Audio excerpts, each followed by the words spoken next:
বছর পার হয়ে যাওয়ার পরেও যে সমস্ত পরিবর্তনের কথা আমরা খুব সুস্পষ্টভাবে বলেছি, যে পরিমাণ নিজের জীবনের উপর ঝুঁকি নিয়ে আমরা শিক্ষার্থীদের পাশে দাঁড়িয়েছি, তার আসলে আংশিক আদায় হয়েছে কিনা তা নিয়েও আমাদের এখন রীতিমতো সন্দেহ হয়।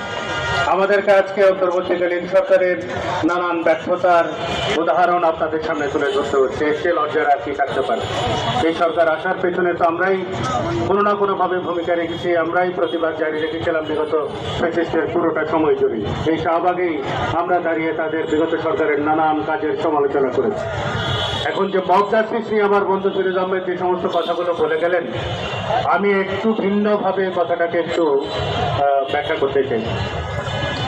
শুরু থেকে কয়েকটা ঘটনা দঙ্গলবাজি হলেও পরবর্তীতে দেখবেন আপনি প্রত্যেক কটাই আসলে অর্গানাইজড ক্রিমিনাল অ্যাক্ট।